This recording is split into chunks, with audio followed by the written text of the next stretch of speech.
Do you want me to talk to your attorney? Yes. Okay. March 3rd, 2017, 3:49 p.m. Hi, Mr. Cassens. Are you there? Yes. Mr. Cassens, this is Dr. Heidi Woodick, and I observed some crazy things today with Miss Janice Thomas, and the investigator was recording her and asking her to make statements.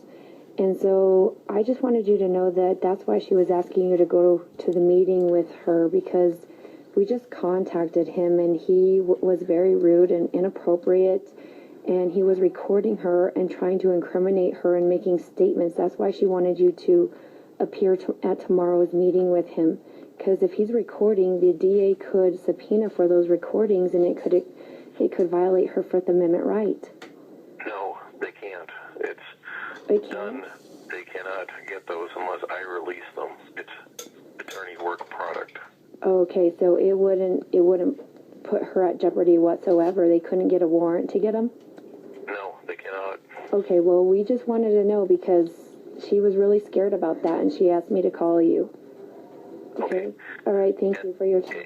And I want him to rattle her as hard as possible, because it's a good preview of what will happen at the trial, and if she can't hold it together just in terms of even speaking with a friendly investigator, then that doesn't bode well for the trial. So it's a dual-purpose interview. Okay, but he doesn't have attorney-client privileges, so... Yes, he does, because he's working in my direction. Okay, do you have anything in writing for her to know that she's going to be safe and that is going to be excluded from the DA, and that she wouldn't be entrapped in any incompetency to proceed actions that would be fabricated by the use of that? Or you don't have anything of that nature? No. Okay. All right, well, that's what she's really worried about, is that he might try to ask her employer into, you know, if this is a duressing tactic to try to coach her into how to testify, then wouldn't it be behooving of her to just take the Fifth Amendment and not testify at all? Because let me stop you there.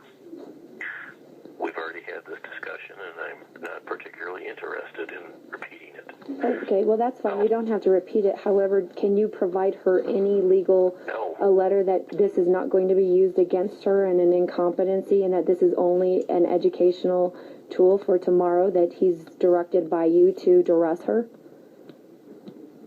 No. Okay. All right.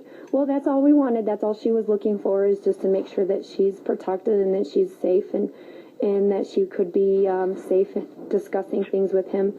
She is. It's because it's done in my direction. Well, she would like something in writing so that way it can't be used against her, that this is just an educational tactic in trying to prepare her for trial.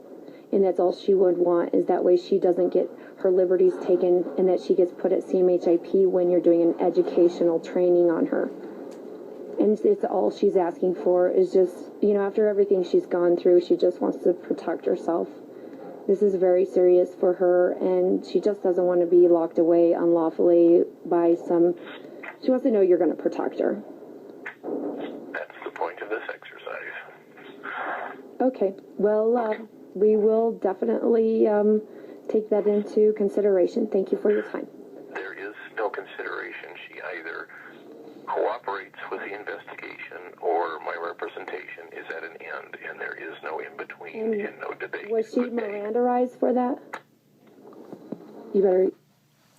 That was Janice Thomas's attorney, and he hung up on her, and he's mandating that she testifies and that she incriminates herself. She doesn't have to say anything. And he's mandating that she goes through all this duress tactic and ploys and educational stuff to try to get her at CMHIP for cash. It's very obvious.